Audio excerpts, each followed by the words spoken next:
Students, welcome in my YouTube channel. Myself Siddharth Kamdar. और आज हम एक्सरसाइज नंबर 8.4 का क्वेश्चन नंबर 5 है, उसका सब क्वेश्चन नंबर 3 है, उसको हम सॉल्व करने वाले हैं। और उसको सॉल्व करने के पहले हम ये फॉर्मूला आप नोट डाउन कर लीजिए, बहुत ही हेल्पफुल होने वाली है। सो हम चालू करते हैं क्वेश्चन नंबर 3। ओके, स्टार्ट करते हैं क्वेश्चन नंबर 3। तो अभी इस क्वेश्चन के अंदर हमें tan theta upon 1 minus cot theta दिया हुआ है, और यहाँ पर plus cot theta upon 1 minus tan theta, और यहाँ पर हमें sec theta and cosec theta हमें कन्वर्जन मतलब कि हमें प्रूव करना है। Okay, left hand side is equals to right hand side हमें प्रूव करना है। तो फर्स्ट ऑफ ऑल हम यहाँ पर लेफ्ट हैंड साइड लेते हैं। लेफ्ट हैंड साइड में यहाँ पर दिया हुआ है tan theta upon 1 minus cot theta plus cot theta upon 1 minus tan theta. Okay, अब यहाँ पर हमें tan थीटा की फॉर्मूला पता ही है कि sin theta upon cos theta होता है, एंड यहाँ पर होता है 1 minus cos theta upon sin theta.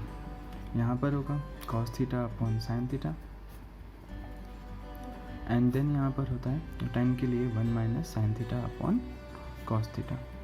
Okay, अब यहाँ पर हमें डिनोमिनेटर में एलसीएम देना पड़ेगा, तो हम एलसीएम ले लेते हैं डिनोमिनेटर के लिए। तो न्यूमरेटर जैसा था वैसे के वैसा sin थीटा अपन cos थीटा, और यहाँ पर होता है LCM sin theta minus cos theta divided by sin theta plus numerator same sin cos theta upon sin theta divided by, यहाँ पर हमें एलसीएम होगा cos थीटा, तो यहाँ पर होता है cos theta minus sin theta divided by cos theta. तो अब यहाँ पर हम क्रॉस करते हैं, तो sin थीटा को sin थीटा मतलब कि न्यूमरेटर जो है उसका न्यूमरेटर डिनोमिनेटर के साथ मल्टीप्लाई हो जाता है। तो sin theta into sin theta होता है sin स्क्वायर थीटा, और यहाँ पर होता है cos theta multiply sin theta minus cos theta. फिर यहाँ पर होता है cos square theta divided by sin theta into cos theta minus sin theta. अब यहाँ पर हम ब्रैकेट देखते हैं, तो ये ब्रैकेट में sin theta minus cos theta है, और यहाँ पर cos theta minus sin theta है। मतलब कि ये ब्रैकेट में इसमें माइनस कॉमन निकाल लो तो हमारा सेम, दोनों ब्रैकेट सेम हो जाता है।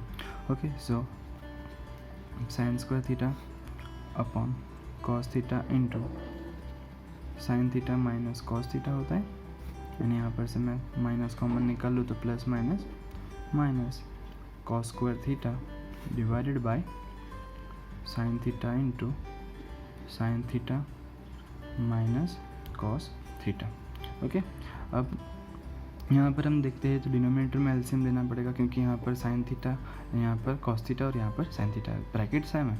तो ओके, हम एलसीएम लेते हैं, तो यहाँ पर sin थीटा से मल्टीप्लाई कर देंगे और यहाँ पर cos थीटा से, तो यहाँ पर हो जाता है sin क्यूब थीटा, और यहाँ पर होता है cos cube theta divided by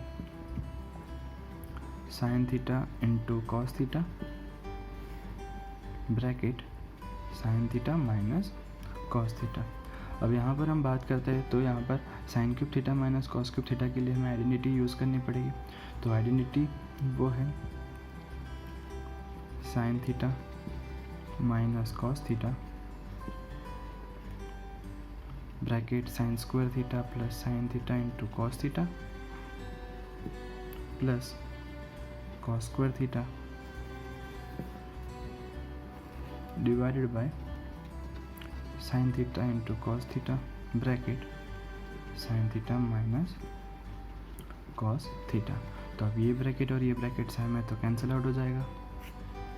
okay, सो अब यहाँ पर होता है sin स्क्वायर, हमने यहाँ पर ये जो आइडेंटिटी यूज़ की वो हमें लिखनी पड़ेगी। तो आइडेंटिटी थी a cube minus b cube is equals to a minus b, a square plus a b plus b square. Okay, अब यहाँ पर हम ये जो ब्रैकेट बचा था उसमें हम देखते हैं, तो sin square theta plus cos square theta. तो अब दोनों का आंसर, दोनों के लिए हम आइडेंटिटी यूज़ होती है sin square theta plus cos square theta is equals to 1, तो यहाँ पर हो जाएगा 1, और यहाँ पर रहेगा sin theta into cos theta. Okay, denominator में रहेगा sin theta into cos theta अब यहाँ पर हमें ये आइडेंटिटी अप्लाई की वो लिखना पड़ेगा। तो होता है sine square theta plus cos square theta is equals to 1। Okay, अब आगे बढ़ते हैं। तो ये जो एलसीएम है वो दोनों के लिए अप्लाई होगा, 1 के लिए भी होगा और sine theta into cos theta के लिए भी होगा।